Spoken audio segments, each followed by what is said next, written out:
ষোড়শ সংশোধনীর পূর্ণাঙ্গ রায় ঘোষণা হওয়ার পরে বা প্রকাশিত হওয়ার পরে আসলে একটি দিনও নেই যে গণমাধ্যম প্রধান দুই রাজনৈতিক দলের পক্ষ বিপক্ষ বক্তব্য নিয়ে শিরোনাম করেনি, এবং সেটি আজকেও যেমন, সেটি গতকালকেও তেমন ছিল, এবং তার সঙ্গে সঙ্গে আমরা জাতীয় পার্টির বিভিন্ন রকম বক্তব্য শুনেছি। কেন এত বিভেদ, কেন এত দ্বন্দ্ব, একটি রায় নিয়ে কেন এত পক্ষ বিপক্ষ আলোচনা, এবং তার পাশাপাশি কেন আসলে অন্য অনেক দেশের রেফারেন্স এই বিষয়গুলোর সঙ্গে যুক্ত হচ্ছে? আমরা সেই সমস্ত বিষয় নিয়ে রাজনীতির তর্ক বিতর্ক নিয়ে কথা বলবো আজকে পুরো 1 ঘন্টা জুড়ে। আমি আশিকুর রহমান শ্রাবণ আপনাদের সঙ্গে আছি। আমার সঙ্গে আছেন 3 দলের 3 জন রাজনীতিবিদ। আমার ঠিক বাম পাশে আছেন নীলুফার চৌধুরী মনি, বিএনপি নেত্রী, আপনাকে স্বাগত জানাচ্ছি। এবং আমার ডান পাশে আছেন জনাব আমিনুল ইসলাম, উপপ্রচার সম্পাদক, বাংলাদেশ আওয়ামী লীগ, আপনাকেও স্বাগত জানাচ্ছি। আমাদের সঙ্গে রয়েছেন মশিউর রহমান রাঙ্গা, জাতীয় পার্টি প্রেসিডিয়াম সদস্য এবং সরকারের প্রতিমন্ত্রী, আপনাকেও স্বাগত জানাচ্ছি। দর্শক, আপনারা চাইলে আমাদের সঙ্গে টেলিফোনের মাধ্যমে যুক্ত হতে পারেন, যুক্ত হয়ে আপনারা প্রশ্ন করতে পারেন, মতামত দিতে পারেন, তর্ক বিতর্ক সবকিছুই করতে পারেন।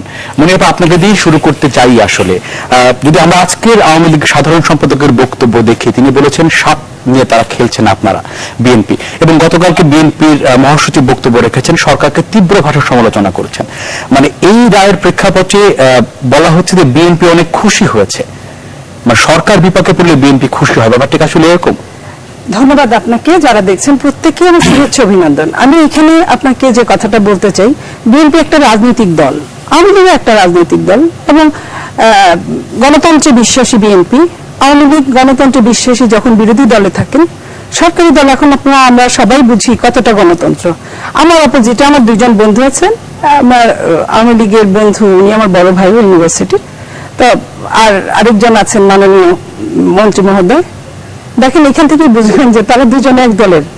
আমি বসে বলছি, এখন উনি মিনিস্টার, কোন দলের? সরকার দলকে চালায়, আওয়ামী লীগ চালায়। তারা 2 জন একদিকে, আমি একা একদিকে। তো আমার দিকে আপনি একটু বুঝবেন। তো আমি যে কথাটা বলছি যে খুশি হওয়া বা না হওয়া কোনো ব্যাপার না। এখানে আইনের প্রতি আমরা শ্রদ্ধাশীল।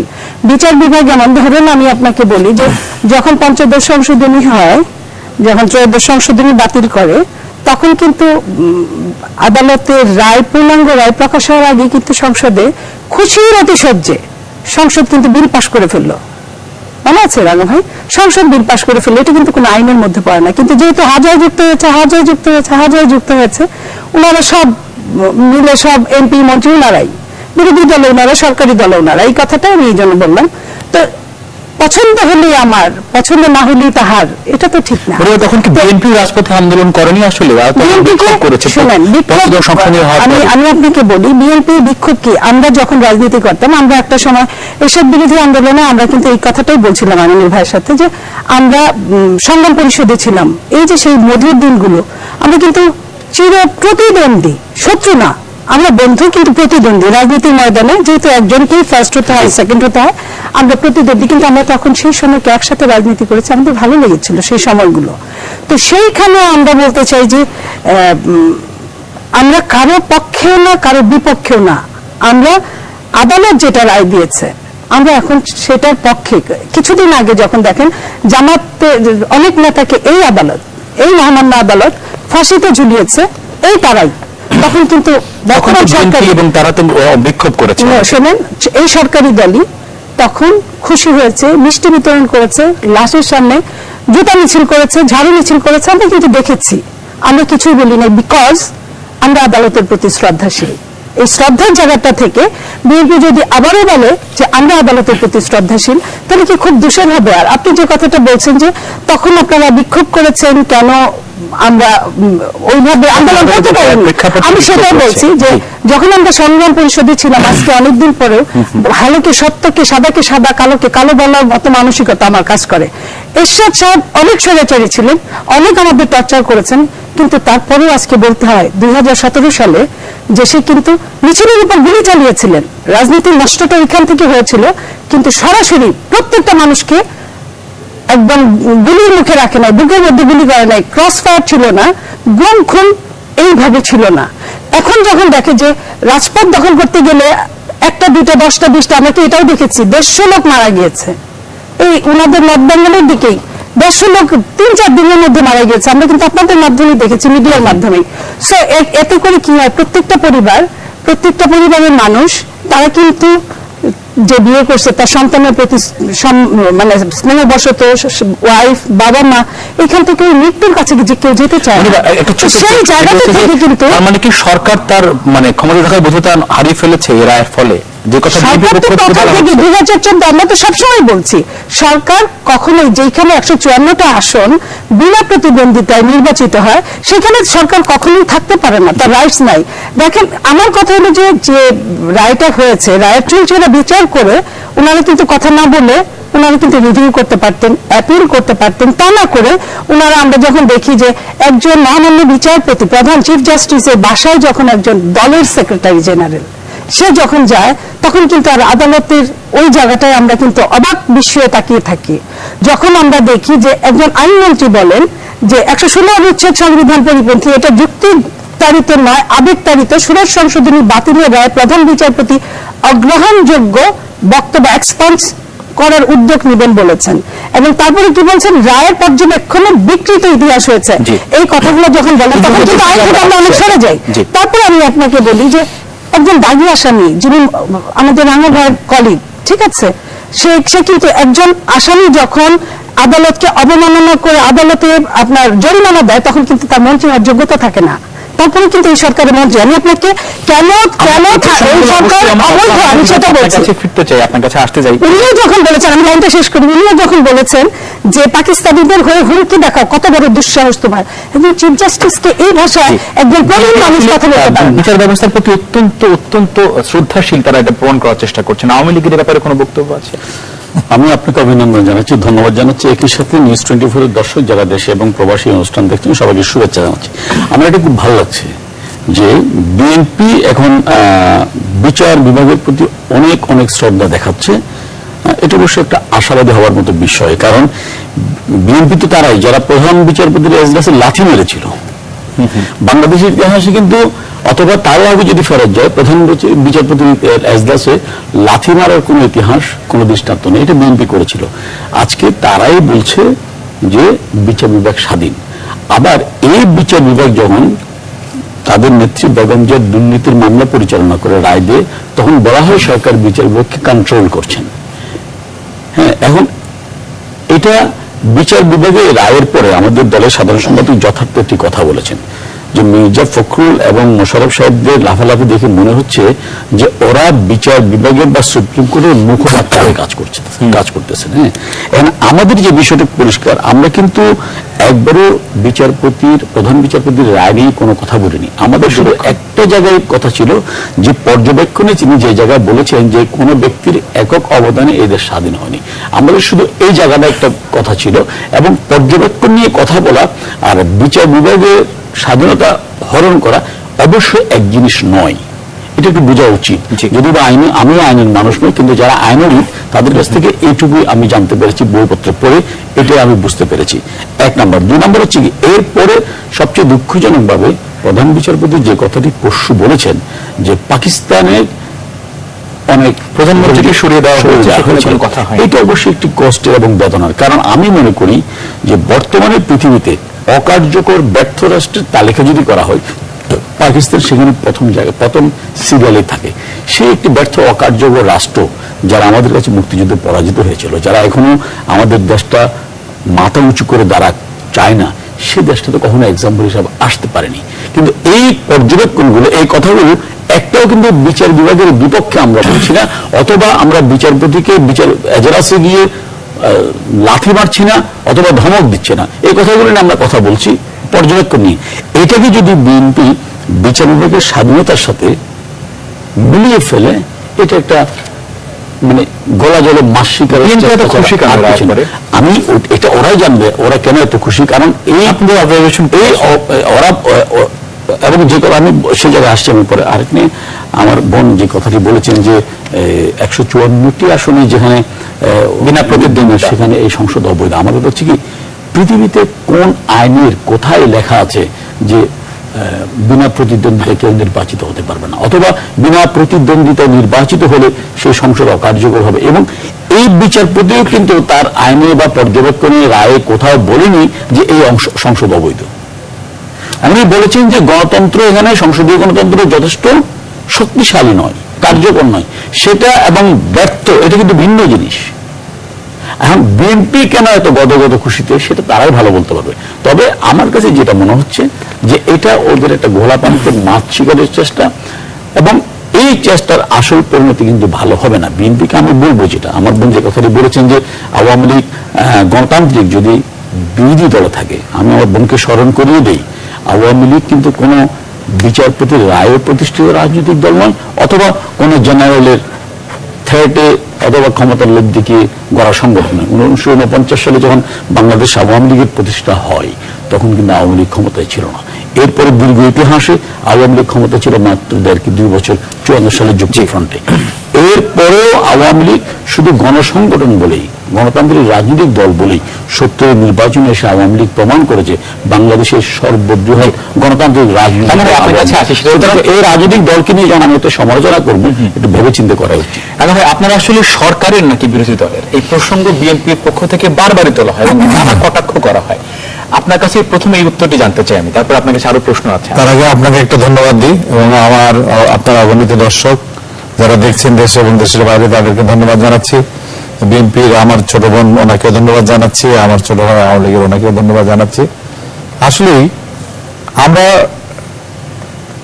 100% আমরা বিরোধী দল, এখানে কোনো ভুল নাই। তবে এই পার্লামেন্টের অর্থাৎ এটা 10ম জাতীয় সংসদ, এই সংসদটা একটু ব্যতিক্রম, ভিন্ন। যেমন উনি বলেছেন যে এখানে 154 জন বিনা প্রতিদ্বন্দ্বিতায় নির্বাচিত, তো কেউ নির্বাচন না করলে সেখানে নির্বাচিত হয়ে আসতে পারে। ডক্টর কামাল হোসেনও বঙ্গবন্ধুর ছেড়ে দেওয়া আসনে নির্বাচন করেছিলেন 73 সালে। এবং আজকে যদি এই সংসদে যারা নির্বাচিত হয়ে আসছেন বিনা প্রতিদ্বন্দ্বিতা, তারা যদি আজকে বলা হয় যে তারা নির্বাচন করে আসেন নাই, এটা অসাংবিধানিক, তাহলে ডক্টর কামাল হোসেন 73 সালে তাই ছিল। তো এখন সমস্যাটা হচ্ছে যে আমার যতটুকু প্রয়োজন সংবিধান থেকে, আমার যতটুকু প্রয়োজন দেশের রাজনীতি থেকে, সেটুকু আমি নিই, বাকিটুকু আমি নিতে চাই না। অর্থাৎ আজকে কিন্তু বিএনপিও, আমরা যেমন 9 বছর এসএসএফ ক্ষমতায় ছিলেন, বিএনপিও কিন্তু 10 বছর ক্ষমতায় ছিলেন। এবং এখন আওয়ামী লীগের এবার যদি 19 সাল পর্যন্ত যান, ওনারাও কিন্তু 15 বছর দেশ চালাবেন। তাহলে 3.5 বছর বঙ্গবন্ধুর সময়, হ্যাঁ 3.5 বছর 96 বছর, 96 থেকে 15 বছর, হ্যাঁ এরকম, মানে 3 টাইমস। বিএনপিরও আছে যে রহমানের সময়টাও, এটা আমরা ধরে নিই যে বেগম খালেদা জিয়ার সময়টুকু আমরা ধরছি, আর আমরা শুধু ধরছি শেখ হাসিনার সময়টুকু। তো আমি সুতরাং আমি মনে করি যে এরকম পার্লামেন্টের আগে ছিল না। 10ম সংসদ যেভাবে গঠিত হয়েছে, এখানে বিএনপি নির্বাচনে না আসার কারণে একটা গ্যাপ, একটা শূন্যতার সৃষ্টি হয়নি তা আমি বলবো না, সৃষ্টি হয়েছিল। এবং তারপরে আমরা নির্বাচনে অংশগ্রহণ করার পরে এই শূন্যতাটা কিছুটা হলেও পূরণ হয়েছিল। এবং নির্বাচনে অংশগ্রহণ না করার কারণে অনেক জায়গাতেই প্রার্থী না থাকার কারণে বা একক প্রার্থী থাকার কারণে সেগুলো বিজয় হয়েছে। মাননীয় প্রধানমন্ত্রী, আমরা কিন্তু বিরোধী দলে থাকলেও আমাদের সঙ্গে আলোচনা করে, জাতীয় পার্টির সঙ্গে আলোচনা করেই যে না, আর এই দেশটাকে আমরা চাই না যে আমরা সংবিধান নিয়ে আমাদের পার্লামেন্টে যাতে ঝগড়াঝাটি কম হয়, পার্লামেন্টে যাতে আমরা সবাই একসঙ্গেই আইনগুলো পাস করতে পারি। দেশের ভালোর জন্য উনি চিন্তা করে বললেন যে আপনাদের থেকে আপনারা কয়েকজন মিনিস্টার আমাদেরকে নাম দেন, আমরা মন্ত্রী সবাই তাদেরকে নিতে চাই। তখন কিন্তু আমরা দিয়েছিলাম, এবং সেখান থেকে উনি বেঁচে আমাদের একজন মন্ত্রী, 2জন প্রতিমন্ত্রী এবং জাতীয় পার্টির চেয়ারম্যান আল্লাহ হুসেন আমাদের সাথে স্ট্যাটাস দিয়েছেন, মন্ত্রীর স্ট্যাটাস দিয়েছেন। এভাবেই কিন্তু আসি। এবং আমরা কিন্তু পার্লামেন্টে, আপনি লক্ষ্য করবেন যে বেগম রওশনের সাথে পার্লামেন্টের যে ভাষায়, যে তির্যক ভাষায় প্রধানমন্ত্রীকে এবং দেশের মন্ত্রিসভাকে, দেশের বিভিন্ন যারা দায়িত্ব পালন করে তাদেরকে কি ভাষায় যে কথা বলেছে, এটা যদি কোনো সময় 2001 সালে কিন্তু আমি পার্লামেন্টে ছিলাম, সেই সময় বিএনপি ক্ষমতা ছিল, 2001 সালে আমি পার্লামেন্টে ছিলাম, এবং সেই সময় পার্লামেন্টে যে ভাষাগুলো ব্যবহার হতো, এই ভাষাগুলো কিন্তু এখন যদি বলতে যাই তাহলে হবে কি আমাদের জন্যই খারাপ হবে। এটা আমরা যারা রাজনীতি করি আমাদের জন্যই খারাপ হয়। এবং আজকে যে বিচার ব্যবস্থায় যে কথাগুলো আসছে, ঠিক এভাবে কিন্তু আসছে যে পার্লামেন্টের মানে অশ্রাব্য ভাষাগুলো, এগুলোর কারণেই কিন্তু আজকে বিচারপতি বলার সুযোগ পেয়েছেন যে পার্লামেন্টে নারী আসন থেকে শুরু করে সবগুলো কি কিছুটা হলে উনি একটু কটাক্ষ না করলেও মানে একটু যেন বৈরী ভাব ওনার কাছে আমরা পেয়েছি। আরো অনেক ভাষায় উনি বলেছেন, অনেক বড় রায়, অনেক কথা বলেছেন, অনেক কথা আসছে এখানে। তো আমি সেদিকে যাচ্ছি না, আপনারা দুজনে সেদিকে বলছেন, আমিও চাচ্ছি যে আপনারাই বলবেন, আমি সরাসরি এটুকু আমি বলি যে 90 সালে আমরা যখন এরশাদ সাহেব যখন একটা নতুন সংবিধান করে তত্ত্বাবধায়ক সরকার করে একটু অনেক নাটকীয় ব্যাপার কিন্তু সে সময় হয়ে গেছে, এবং আওয়ামী লীগ এবং বিএনপি সে সময় করে তারপরে একটা তত্ত্বাবধায়ক সরকার করে নির্বাচন করে এরশাদকে আবার জেলে নেওয়া হয়েছে। এরশাদ কিন্তু সেই সময় 5টি আসনে একবার জেলখানা থেকে জয়লাভ করেছিলেন, একবার নয় 3বার জয়লাভ করেছিলেন, এবং থার্ড টাইমে উনি কিন্তু তখন তিনটা ছিল আমরা একটু বর্তমান প্রেক্ষাপটে আপনাকে আমি সেটা বলতে চাই। সেখানেও কিন্তু আমরা নির্যাতন কিন্তু কম হয়নি, সেখানেও কিন্তু আমরা সেই সময় বিএনপির সময় কিন্তু নির্যাতন কম হয়নি। এরশাদ সাহেবকে ফ্লোরের শুইতে মানে 5টা বছর জেলখানার ভিতরে কাটিয়ে দিতে হয়েছে। আরো অনেক কথা আমি বলেন, সেগুলো আমি বলতে চাই না। এখন বিষয়টা হচ্ছে আমাদের যখন যার যেটুকু সুবিধা লাগে সেটুকু আমরা বলি, আর বাকিটুকু বলি না। তখন হয় কি একটা অন্ধ দলভক্তর কথা আসে এখানে। যদি আমরা দেশের মানুষের যদি কথা বলে, আমরা যদি ভালো কিছু বলতে চাই, যেটি করলে দেশের মানুষ উপকৃত হবে, দেশের মানুষ খুশি হবে, আর আমার স্বার্থে আমি বললাম, আমার দলের নেতারা যা বললাম আমি তাই বললাম। যেমন আজকে কিন্তু আইন নিয়ে আপনি বলছেন একটু আগে, যেখানে ব্যানানা রিপাবলিক, হ্যাঁ, এরশাদ সাহেবকে বলা হয়েছে, জিয়া রহমানকে বলা হয়েছে, বলছে কিন্তু আমাদের এরশাদ সাহেব এখন পর্যন্ত একটি কথাও কিন্তু বিচার বিভাগ নিয়ে কথা বলেন নাই, যে এটা ওনারা বলতেছেন, ওরা বলুক, আমি এখানে বলছি। সেটা হচ্ছে বিএনপি চেয়ারম্যান, অর্থাৎ আমি আজকে বলবো যে বর্তমান মাননীয় প্রধানমন্ত্রী তিনি এরশাদ সাহেবের সময় এইভাবে জেল খাটেননি 5 বছর, ওনাদের সময় বেগম খালেদা জিয়া কোনো সময় জেল খাটেন নাই। এরশাদ সাহেবকে কিন্তু 5টি বছর জেলখানার ভিতরে থাকতে হয়েছে।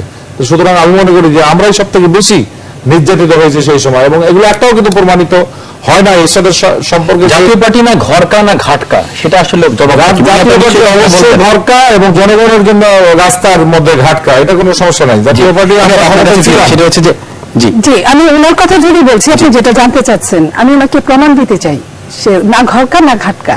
এই কারণে যে ওনারা আওয়ামী লীগ আসলে সবসময় এরশাদ সাহেবের আওয়ামী লীগ প্রীতি আছে, এটা আমরাও জানি, কিন্তু আপনারা তো মানে জাতীয় পার্টির প্রতি অনেক প্রীতিভাজন।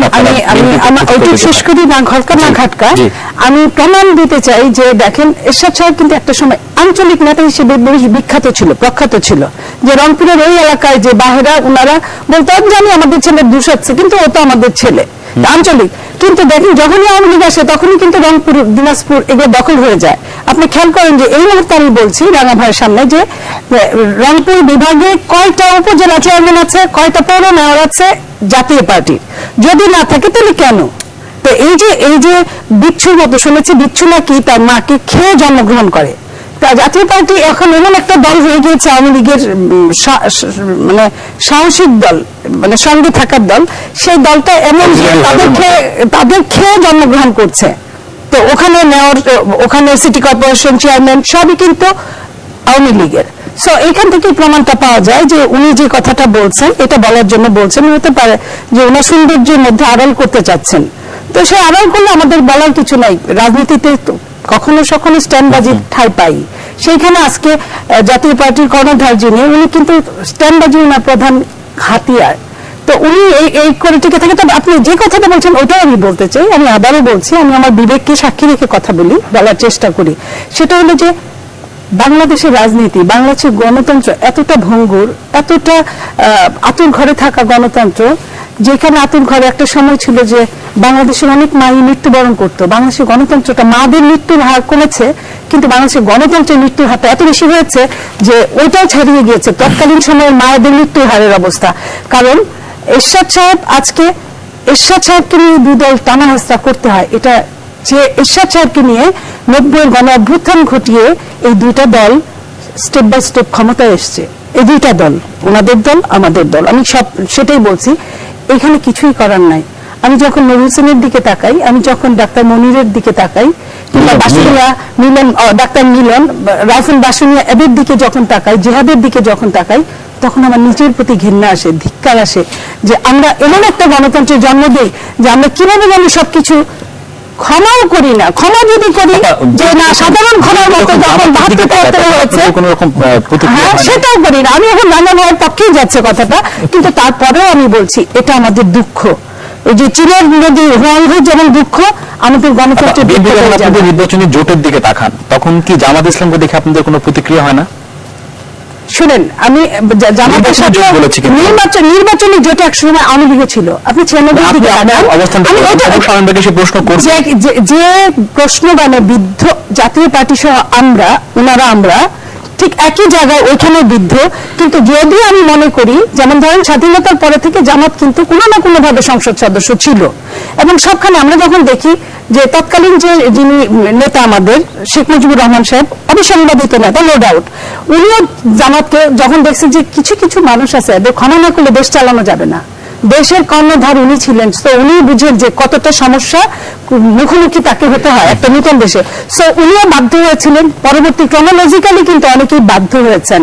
কিন্তু আমি যখন নির্বাচনী ভাবে জোটবদ্ধ হব বা তত্ত্বাবধায়কের প্রশ্নে জোটবদ্ধ হব, তখন হয়তো অনেক কিছুই আমি দেখব না। কারণ ওই যে গণতন্ত্রের কিন্তু সমস্যাটা ওই জায়গায় যে শেষ বলতে কোনো শব্দ থাকে না। শেষ বলতে যদি শব্দই থাকতো তাহলে কিন্তু বাংলাদেশের ইতিহাসে এরশাদ সাহেব অস্পৃশ্য থাকতো, তা কিন্তু না। উনি বরং সবার কাজে লোভনীয় একজন। আমি বাংলাদেশের প্রেক্ষাপটে এই কথাটা দুঃখের সাথে বলতে বাধ্য হলাম যে আমরা যদি এখন এরশাদ সাহেবকে স্বীকৃতি দেই সিরিয়াসলি, তাহলে 90-এর গণ অভ্যুত্থান আমাদের কিন্তু অপান্তেয় হয়ে যায়। কিন্তু আমরা কিন্তু দিচ্ছি এই কথাটা বলতে চাই। কিছুক্ষণ আগে যে কথাটা আসছে যে রানা ভাই বলছে যে রহমান এবং এরশাদকে নিয়ে এইখানে বলেছে, আমরা কিন্তু দিচ্ছি এবং আমরা কথাও বলতে পারছি না। আমি ওই জায়গায় শরৎচন্দ্রের কথা বলতে চাই যে বড় প্রেম শুধু কাছেই টানে না, ইহা মাঝে মাঝে গাছেও ঠেলিয়া তুলে। সেই জায়গায় ধরেন যে আমারটা আমি বলতে গেলে যেটা আওয়ামী লীগের সেক্রেটারি জেনারেল বলছিলেন যে বিএনপি তো কিছুই বলছে না, বিএনপি নিজে কত কিছু বলছে, বিএনপি তো তখন ওই সময়টা যে ওই পঞ্চম সংসদটা সেটা তো অবাঞ্ছিত ঘোষণা করেছে। আমি তাকে বলতে চাই, উনি কি বুঝে বলছেন এটা উনি বললে কিন্তু ওনার অস্তিত্ব থাকে না। বিএনপি সেই সময়ে বিএনপি এটা হতে পারে আদালত কি বললো সেটা না হয় আমরা রিভিউ করলাম, আমরা আপিল করলাম, কিন্তু উনি যেটা বললেন, উনি যদি এটা বলে থাকেন তাহলে বলেছেন তো অবশ্যই এটা সবাই জানে, উনি আওয়ামী লীগ তাহলে থাকে না, তাহলে বাকশাল থাকে। কারণ বিএনপির ওই সময়টা আওয়ামী লীগের দ্বিতীয়বার জন্ম হয়েছে। সৈয়দ সাজ্জাদা চৌধুরী এখনো বেঁচে আছেন, উনি কিন্তু জিয়া রহমানের কাছে অ্যাপ্লিকেশন নিয়ে গিয়েছে যে আমি আমার দলটা আবার আওয়ামী লীগে ফিরে যেতে চাই, আমাকে এই ম্যান্ডেটটা দেন, তখন কিন্তু সেটা দিয়েছে। আর যেটা আমাদের আমিনুল ভাই বলেছে যে সংসদ অকার্যকরের কথাটা, আমরা জানি সংসদে যারা ছিলাম বা আছি এখানে, রাঙা ভাই বলতে পারবে, কিছু কিছু কথা আছে যে আপনি মিথ্যাবাদী, এটা কিন্তু সংসদ এক্সপান্স করবে, কিন্তু আপনি যা বলেছেন এটা অসত্য বলেছেন, তখন কিন্তু এক্সপান্স হবে না। তো সেই হিসেবে আমি বলতে চাই যাহাই অকার্যকর তাহাই কিন্তু অবাঞ্ছিত, যাহাই অবাঞ্ছিত তাহাই কিন্তু মানে দূষিত, নট বিশুদ্ধ। তো যেখানেই দূষিতর গন্ধ আছে সেখানে কিন্তু এটা নিয়ে প্রশ্নবোধক চিহ্ন আছে। তো আমি এটা বলতে চাই যে এটা বলতে চাই না যে ঠাকুর ঘরে কে আমি কলা খাই না। আপনি কি বলতে চান স্পেসিফিক করে?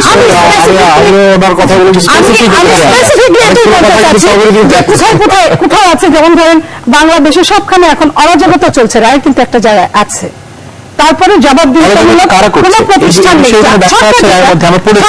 অরাজকতা আপনার, আমি তো সরকারেও নাই বিরোধী দলেও নাই, হয় সরকার করছে না হয় বিরোধী দল সরকারের ছন্দ ছায়। আজকে আমি একজন সাংবাদিক বলেছেন কিছুক্ষণ আগে যে সারাদিন আপা বসে থাকি আশায় যে কখন সন্ধ্যাবেলা রিপোর্ট আসবে সমস্ত 64 জেলা থেকে, বাংলাদেশ থেকে, যে আজকে সরকারের এই হয়েছে ওই হয়েছে। কিন্তু দুঃখের সাথে জানাচ্ছি সন্ধ্যাবেলা শুনি শুধু ছাত্রলীগ মারামারি করেছে, যুবলীগ মারামারি করেছে, ওইখানে র্যাপ হয়েছে, ওইখানে ধর্ষণ হয়েছে, পিছনে নেপথ্য সবই ছাত্রলীগ, যুবলীগ, দোকান লীগ, দখল লীগ, সব এরাই ভর্তি। সো এই যে কোনো নিউজ পাচ্ছে না, তাহলে নিশ্চয়ই এখানে বিএনপি দলকে উল্লেখ করে নাই উনারা। সো আমি এর চেয়ে কি আর প্রমাণ দিব আপনাকে? আচ্ছা, প্রধান বিচারপতি কি শুধুমাত্র গত 10 বছর নিয়ে মন্তব্য করেছেন নাকি বাংলাদেশের রাজনীতির কথা বলেছেন? একজন রাজনীতিবিদ হিসেবে আপনার রায় কি সেটা জানা আছে? আমি তো সাবেক, আমার সাবেকের আবেগ ছাড়া কিছুই নাই। আমি বর্তমান নিয়ে সবসময় পৃথিবীর সব জায়গায় বর্তমান নিয়ে কথা হয়, তাহলে কিন্তু বলতো 5 বছর আগে এই ছিল, 10 বছর আগে এই ছিল, কিংবা ধারাবাহিক ভাবে এই ছিল। যখন একটা দাড়ি দিয়ে একটা কথা বলা হয় তখন কিন্তু বর্তমানকে উল্লেখ করা হয়, যখন অতীত আসে তখন কিন্তু ওয়াজ থাকে, যখন ভবিষ্যৎ আসে তখন কিন্তু উইল থাকে বা শেল থাকে। সো এই জায়গাটায় কিন্তু কিছুই দেওয়া নাই, সো দ্যাট বর্তমানকে এখানে উল্লেখ করা হয়েছে। আচ্ছা, একজন দর্শক আপনার নামটি বলে খুব সংক্ষেপে আপনার প্রশ্নটি আমাদের কাছে করবেন। আচ্ছা, আমার নাম সাইফুল ইসলাম, চট্টগ্রাম থেকে বলছি। আসসালামু আলাইকুম। ওয়ালাইকুম আসসালাম। আমার প্রশ্ন আনিসুল সাহেবের কাছে। জি, উনি যে বললো বিএনপি এই 16 সংশোধন দিয়ে এত নাচানাচি করতেছে বা ইয়ে করতে, আওয়ামী লীগের 16 সংশোধন প্রধান বিচারপতি যে রায়টা দিতে, এই রায়টা আওয়ামী লীগের কি অসুবিধা হলো, কি ক্ষতিটা হলো? আপনি আসলে কি মনে করছেন যে আসলে আপনার কি মনে হয় আওয়ামী লীগের এখানে কোন ক্ষতিটা আমার মনে হয়েছে? হয়েছে যে আমার মনে হয়েছে যে প্রধান বিচারপতি যে রায়টা দিয়ে দিতে, এই রায়টা বাংলাদেশের জন্য সঠিক, 16 কোটি মানুষের জন্য সঠিক। আচ্ছা, রাজনীতিবিদরা কিন্তু রায় নিয়ে কোনো মন্তব্য করছেন না, রায়ের পর্যবেক্ষণ নিয়ে মন্তব্য করছেন। আপনি কি সেই বিষয়ে কোনো বক্তব্য আছে? উনিরা তো রায়টা এনফোর্স করতে বলতেছে। আচ্ছা, উনিরা তো রায়টারে এনফোর্স করতে বলতেছে। জি, আপনাকে ধন্যবাদ জানাচ্ছি। আমি ওনার পক্ষে ওনার হয়ে আরেকটু কথা যোগ করতে চাই। শুধু মন্তব্য করছেন না, যেটা আমিনুল ভাই কিছুক্ষণ আগে বলছেন যে লাথি মারা, আপনি জানেন যে গত 2 দিন আগে হাসান মাহমুদ সাবেক মন্ত্রী উনি কিন্তু বলেছেন বিচারপতির দরজায় লাথি মারার পুনরাবৃত্তি করতে চাই না। তার মানে কি? তার মানেটা আমি বুঝতে চাই যে তারা বাদ রাখলে কি, একজন প্রধান বিচারপতিকে আর কি করতে বাদ রেখেছে? এবং প্রত্যেকটা মন্ত্রী যে ধরনের বাক্য মানে জর্জরিত করেছেন আদালতকে সেখানে, এবং শুধু তাই না, বিচারপতি সাহেব বলেছেন যে যখন দেশের এই অবস্থা হয় তখন কিন্তু এটা শুভ লক্ষণ হিসেবে চিহ্নিত হয় না। সো দ্যাট সাবেক একজন রাজনৈতিক মন্ত্রী, রাষ্ট্রপতি, ওনারা যখন চিন্তা করে এই ধরনের কথা বলে তখন কিন্তু দেশটাকে সহজভাবে নেওয়া চলে না। আর আওয়ামী লীগ আওয়ামী লীগের একটা কি এমন সমস্যা যে আওয়ামী লীগ এবং করার তো কথা না, আওয়ামী লীগের বিপক্ষে তো কিছু কি করা দরকার ছিল? আওয়ামী লীগ চুপচাপ করে যদি রায়টা ভালো করে পরে রিভিউ করবে অথবা তার কোনখানে সমস্যা আছে এটা আদালতে প্রক্রিয়া যাবে, সেটা করতে। আওয়ামী লীগ রাজনৈতিক প্রক্রিয়া আমি আসলে বলি, এখানে আমার বোন অনেকগুলো বোতলের ছিপি খুলে দিয়েছেন, এটা আমার জন্য খুব ভালো হয়েছে এবং খুব সংক্ষেপে এবং একটু সময় দেন। আমি তো অনেকগুলো উনি ছিপি খুলে দিয়েছেন। উনি প্রথমে সংসদে যে কথাটি বলেছেন যে যাহা অকার্যকর তাহা ব্যর্থ, আসলে অকার্যকর কোথাও বলেন, উনি বলেছেন ইনমেচিউর মানে কিন্তু মৃত বেবি নয়, ইনমেচিউর বেবি পরবর্তীতে ম্যাচিউর হয় এবং পৃথিবীর কোন দেশে কোন গণতন্ত্র একদিনই ম্যাচিউরিটি অর্জন করার কোন রেকর্ড নাই। 200 বছরের ইতিহাসে আমেরিকা আজকে গণতন্ত্র যে জায়গায় আছে 200 বছর আগে সেই জায়গায় ছিল না। ভারতে 68 বছরের ইতিহাসে গণতন্ত্র আজকে যে জায়গায় আছে সেই জায়গায় কিন্তু 68 বছর আগে ছিল না। এটা একটা প্র্যাকটিসের ব্যাপার ধারাবাহিক। সুতরাং উনি ইনম্যাচিউর আর অকার্যকর যদি মিলিয়ে ফেলেন তাহলে কিন্তু আমার বলার কিছু নেই। আপনাকে বুঝতে হবে কিন্তু এখন রাত 8:30 বাজে, এখন যদি কেউ বলে যে না এখন অনেক লাইট, এখন দিনের 8:30, আমি বুঝাতে পারবো না। যেমন উনি গণতন্ত্রের কথা বলতে গিয়ে বলেছেন যে আজকে পলিটিক্সে এরশাদ হতো অস্পৃশ্য, কিন্তু এটা আমি তাকে অ্যাপ্রিশিয়েট করি তার সাহসিকতার জন্য যে আজকে কিন্তু সে এরশাদ আমাদের গণতন্ত্রের দুর্বলতার সুযোগ নিয়ে আজকে এরশাদ আমাদের কাছে অস্পৃশ্য নেই। এই জায়গায় আমি আমার বোনকে একটু স্মরণ করিয়ে দেই, সামরিক শাসন জারির মাধ্যমে সংবিধান লঙ্ঘন করার কারণে, মানুষ হত্যার কারণে এরশাদ যদি অস্পৃশ্য হয়ে থাকে গণতন্ত্রে, তাহলে জীবনে কেন অস্পৃশ্য হবে না?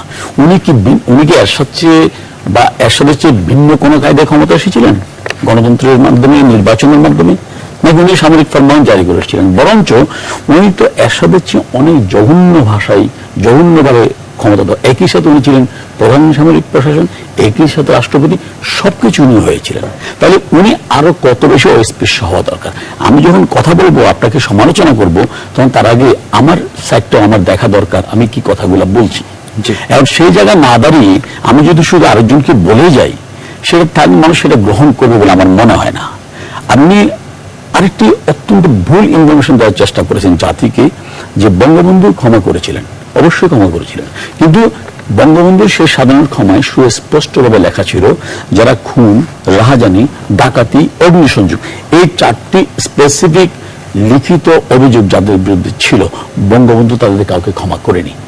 এমনিতে ধরেন সোশ্যাল এনিমিটির কারণে, পারিবারিক গন্ডগোলের কারণে কেউ এসে বললো যে অমুক রাজাকার ছিল, অমুক আলবদর ছিল, এবং হাজার হাজার অভিযোগ বঙ্গবন্ধুর কাছে আসছিল, পাশাপাশি আবার অভিযোগের বিপক্ষে বঙ্গবন্ধুর কাছে তদবিরও আসছিল। তখন উনি যাদের বিরুদ্ধে এই 4টি স্পেসিফিক এলিগেশন ছিল না, শুধু তাদেরকে ক্ষমা করেছিলেন। এখন উনি যদি মনে করেন যে না বঙ্গবন্ধু সবাইকে ক্ষমা করেছিলেন, তা অবশ্যই আরেকটা ইতিহাস বিকৃতি এবং একটা মিথ্যা ইতিহাস জাতিকে জানানোর চেষ্টা। আমি এই চেষ্টাটা রাজনীতির জন্য কোনো শুভকর বলে মনে করি না। এরপর আমার বোন যে কথাটি বলেছেন যে গণতন্ত্র আজকে সন্তান প্রসবের সময় যেমন মা মারা যায়, গণতন্ত্র মারা যাচ্ছে। বোন, এখন যদি গণতন্ত্র মারা যায় 75-15 আগস্টের পরে, যখন একজন খুনিকে ইনডেমনিটি দেওয়া হয়েছিল। আবার সেই খুনিকে আমার নেতা যখন বিদেশের উচ্চ পদে চাকরি দিয়ে বাংলাদেশকে একটা খুনির রাষ্ট্র হিসেবে স্টাবলিশ করেছিল, তখন গণতন্ত্র কোথায় ছিল? সে গণতন্ত্র আত্মচিৎকার কোথায় ছিল? গণতন্ত্র মানে কি একজন দেশের রাষ্ট্রনায়কের কথা বাদতেন, একজন রাষ্ট্রের প্রতিষ্ঠাতা কথা বলতেন। এবং একটি সাহসী কথা বলেছেন যে অবশ্যই বঙ্গবন্ধু অভিসংবাদিত নেতা ছিলেন, যদি উনি বঙ্গবন্ধু শব্দটি উচ্চারণ করতে মানে একটু হেসিটেট করেছেন, কিন্তু উনি বলেছেন উচ্চারণ করেন, হ্যাঁ শব্দটি উচ্চারণ করেননি। পলিটিক্যাল সায়েন্সের ছাত্রী, আমি অসম্মান করতে পারি না। আমি ওটাই বলছি যে আমি অ্যাপ্রিশিয়েট করি। আপনি বলছেন যে আপনি অভিসংবাদিত নেতা বলে সাহসিকতা পৌঁছে দিন। I am appreciating you my dear sister, I am appreciating you leader, okay. কিন্তু ঘটনা হচ্ছে এই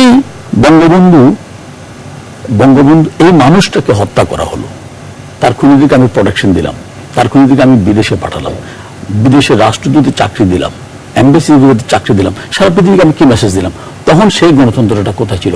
বরঞ্চ আজকে শেখ হাসিনার আমলে উনি একটু আগে একটা গদবাদা অভিযোগ করেছেন, ছাত্রলীগ রেপ করছে বা ছাত্রলীগ এটা করছে। আমি বলছি না যে ছাত্রলীগ তুলসী রুয়া পাতা, they also have lot of limitation, তাদেরও কোনো কর্মকাণ্ড আছে, অন্যায় আছে। কিন্তু আপনি দেখুন এই সরকারের আমলে অন্যায় করে একজন পার পেয়েছে কিনা? বিশ্বজিৎ হত্যাকাণ্ডের সাথে যারা সম্পৃক্ত ছিল ছাত্রলীগের দল কি তাদেরকে মাফ করেছে? নারায়ণগঞ্জের 7 খুনের সাথে যারা ছিল অনেক অনেক বড় বড় কথা বলেছিলেন। বাংলাদেশের ইতিহাসে কখনো কোন একজন সামরিক ব্যক্তির লেফটেন্যান্ট কর্নেল অনেক বড় পদ, সামান্য একজন সোলজারের কোন শাস্তি হয়েছে? কিন্তু এই সিভিল কোর্টে এই সরকার সেটাও নিশ্চিত করেছে। গত পরশু হাইকোর্টে সেটা রায় হয়েছে, 11 জন মৃত্যুদণ্ড বহাল হয়েছে। এটা হচ্ছে গণতন্ত্র। 15 জনের মৃত্যুদণ্ড হয়েছে, 11 জনের যাবজ্জীবন। এটা হচ্ছে গণতন্ত্র। এখন উনি যদি বলেন যে এখন গণতন্ত্র নিহত হচ্ছে, তাহলে আগে কি ছিল সেটা তো অবশ্যই জানার বিষয়। আর উনি জামাত আওয়ামী লীগের সাথে এত বিতর্কের মধ্যে আপনারা কোথায় একমত হবেন? কখন নির্বাচন নিয়ে কখন আপনারা আলোচনা করবেন? নির্বাচন নিয়ে একমত বা ভিন্ন মতের তো কোনো জায়গা নেই, কারণ নির্বাচন বাংলাদেশ সারা পৃথিবীতে যেভাবে হয়, নির্বাচন কমিশনের অধীনে নির্বাচন কমিশনের 5 বছর শেষ হয়ে যাবে, they will declare the election schedule, এবং সেই অনুযায়ী যারা প্রত্যেকটা রাজনীতি অংশগ্রহণ করবে। অর্থাৎ যে সংলাপের কথা বলা হচ্ছে বিএনপির পক্ষ থেকে, তার সুযোগ আসলে শুনেন বাস্তবতাই নেই। না, আমি তো সংলাপের মতো যদি পরিস্থিতি তৈরি হবে না কেন? আমি তো বলেছি যে আমার সাথে আমি বিএনপির সাথে কোনোদিন কথা বলবো না, কারোর সাথে কথা বলবো সেটা না। ছোট্ট বিরতির সময় হয়েছে, বিরতি থেকে ফিরে এসে আপনার সাথে কথা বলতে শেষ করব। দর্শক আপনার প্রশ্নটি আমাদের কাছে করবেন, আপনার প্রশ্নটি নিয়ে আমরা ব্রেকে যাব। আসলে হ্যালো ভাই, দর্শক নাম বলে প্রশ্ন করবেন। আমি গাজীপুর হারবার্ড থেকে মোহাম্মদ আক্তার হোসেন। জি, আমি বিএনপির সাবেক এমপি মহিলাকে জিজ্ঞেস করতে চাই যে আপা, আপনারা যে এখন খুব খুশি প্রধান বিচারপতির রায়ে, আপনারা তো বলবি আবার এই বিচারপতির প্রতি কোন ঘৃণা প্রকাশ করবেন না, সেই দিনটা কি আমরা দেখবো? দয়া করে এই উত্তর দেন। আপনার প্রশ্নটি আমার ঠিক বুঝতে পারিনি, শেষ বাক্য কি বলে? আমি আপনাকে বলছি আজকে বিচারপতির রায় তারা খুব খুশি। জি, আগামী সামনে কোন রায় কি আপনারা অনীহা প্রকাশ করবেনি? আচ্ছা, অন্য কোন রায় যদি অন্য কোনো বক্তব্য আসে এবং সেটি বিএনপির বিপক্ষে যায়, তারা সেটা সমর্থন করবে কিনা? আপনাকে ধন্যবাদ জানাচ্ছি। দর্শক আমাদের সঙ্গে থাকুন, ছোট্ট বিরতি করে ফিরছি আমরা।